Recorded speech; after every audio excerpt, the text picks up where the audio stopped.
Hi guys. So this is Bellows House in Flinders. So I was, really excited when the client called me and say they bought a site in Flinders. All I can picture when they call me on the phone is this amazing clifftop site with a spectacular ocean view.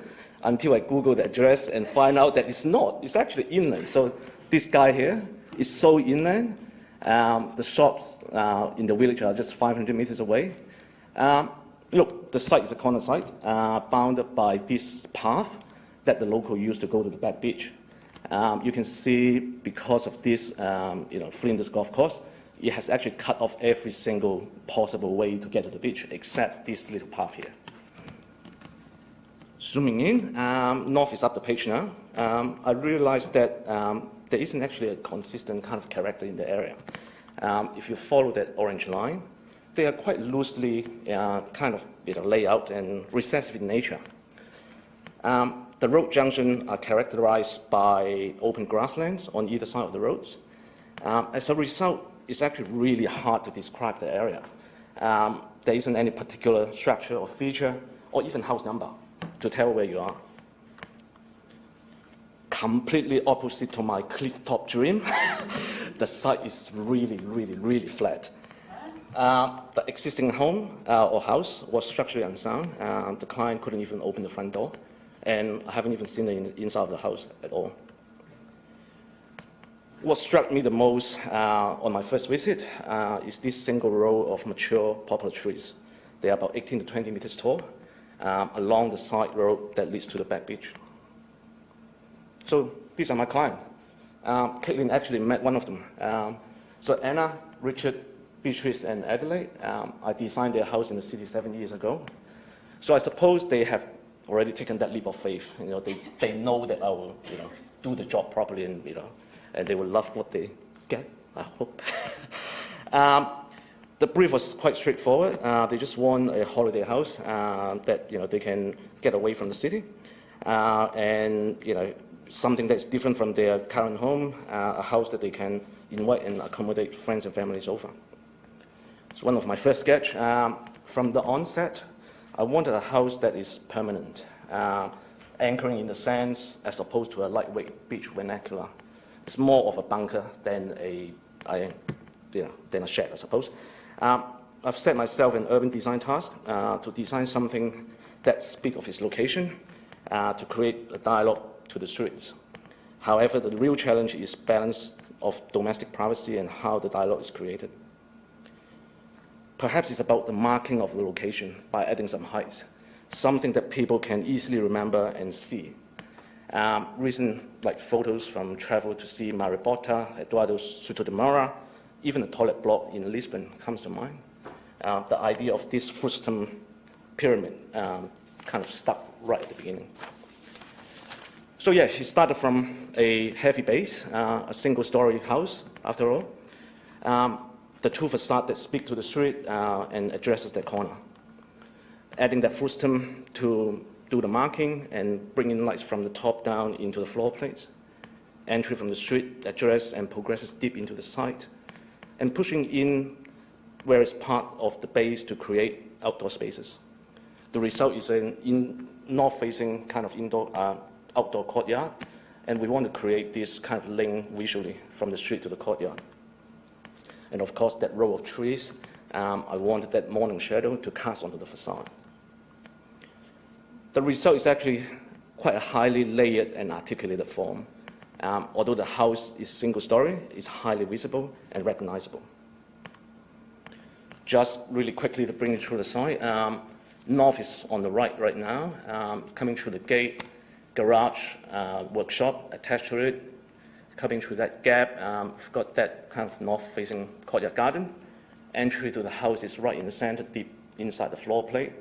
When you come in, there's kind of like this little mudroom wash area. Up the top, living, kitchen, and then dining, pantry, laundry, powder room, master bed, walk-in robe, and ensuite. And this part is more the kids' area.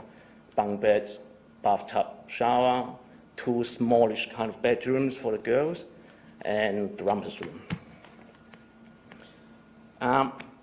So the entry sequence starts from entering from the gate, from the main street. So the poplar trees are on the left, bounding the path to the beach. Through the gap between the long facade and the garage, there's an outdoor shower provided to wash down when they come back from the beach. Then the space opens up to the main outdoor courtyard. Internal living spaces look into this north-facing garden where the family gathers and entertains. On the ground, the dusty pink paver kind of provided a link between the native garden and the built structure and leading to the main entry door. Looking back towards the garage, which is this bit here, and the workshop.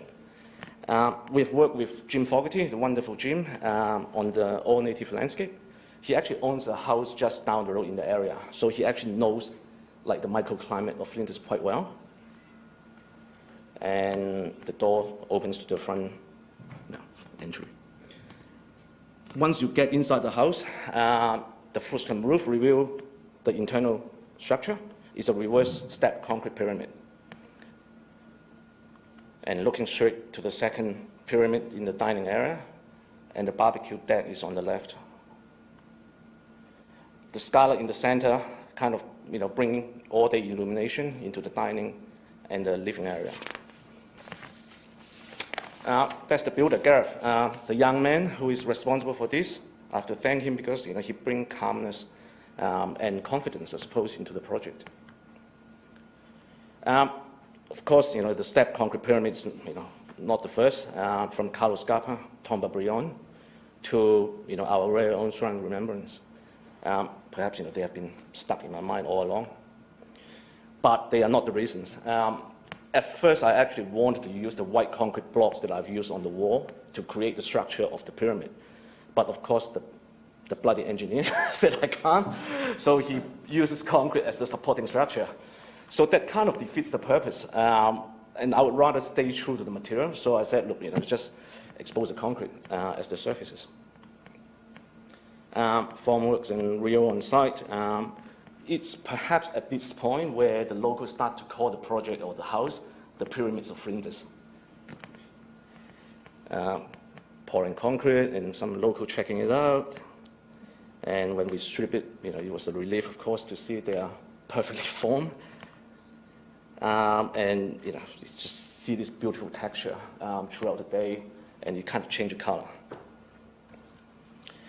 I'm mindful I don't have time to show you everything, so these are just some snippets to show you the various kind of internal living spaces. The long facade during the construction and the trees in the foreground. I've chosen to use a white block to accentuate the shadows. These are photos from Gareth, the builder, and Anna, the clients. They just keep on sending me stuff like during construction. It's like, look at the shadow, look at shadows. That's time. Time? Can I finish chewing really quickly?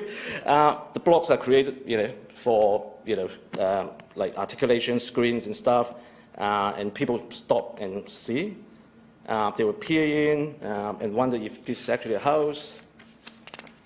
I like this kind of way or polemic way of engaging curiosity because this actually brings the facade into life, and essentially the facade itself is a defense mechanism that provide and suggest domestic privacy. And some details. And yeah, that's it.